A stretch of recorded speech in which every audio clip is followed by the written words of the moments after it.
Everything is quiet in Georgia today.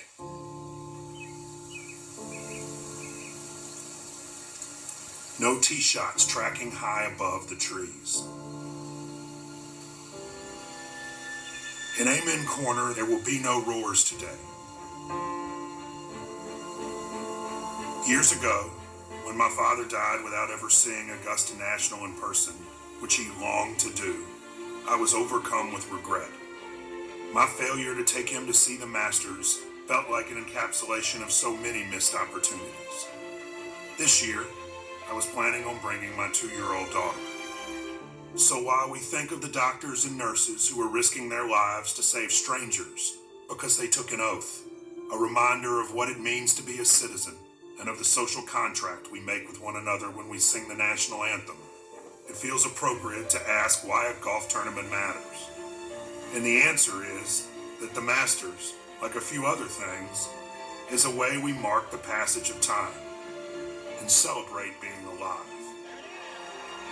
Because we all must believe that this too shall pass. We all must believe we will return to the life we left behind, or something close to it. Right now, it is encouraging, maybe even essential, to believe that there will be a Masters. There will be roars again.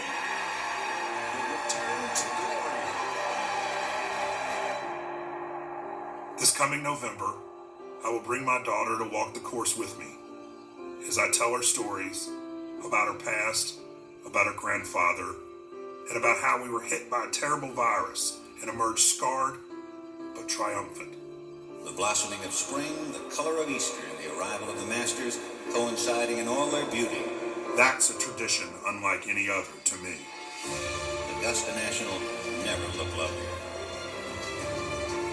Pleasure to welcome in a friend and a man I've been fortunate enough to spend a good bit of time with on the grounds at Augusta National, Wright Thompson. And Wright, this is such an odd week and such an odd time. And we understand there are grave concerns that supersede this, but this is something which has been part of our lives. And I'm just curious this week how you've made sense of this oddity of not being there. It's very weird. I mean, there's the whole question about, do sports matter? And if so, why does sports matter?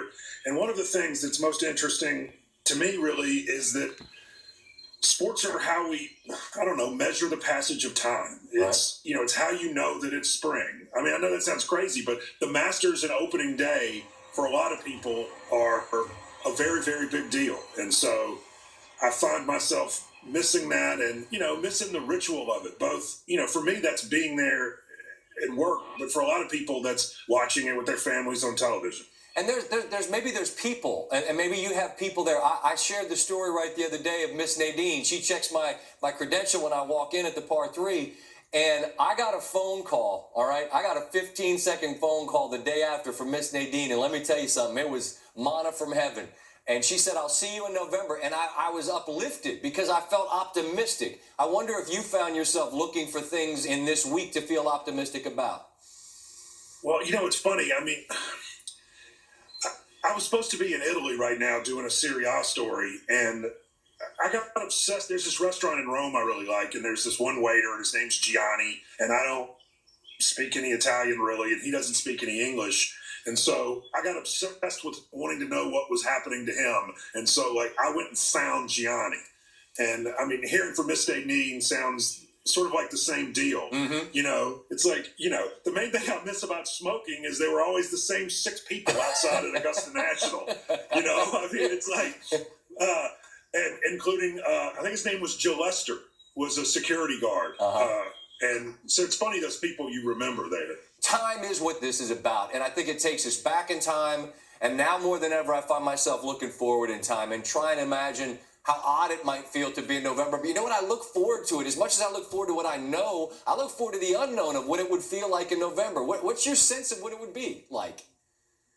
I mean, I know I'm going to have to buy lots of cold weather gear in that pro shop. So, look, I think that's a really good question. I think everybody is going to be so relieved to have normal things happening again, that it doesn't really matter when they happen. I mean, I'll be there in November. I'm very excited about it. This whole thing has had the odd experience. I don't know how you've experienced, but it feels to me like time has both stopped and also sped up in a weird way.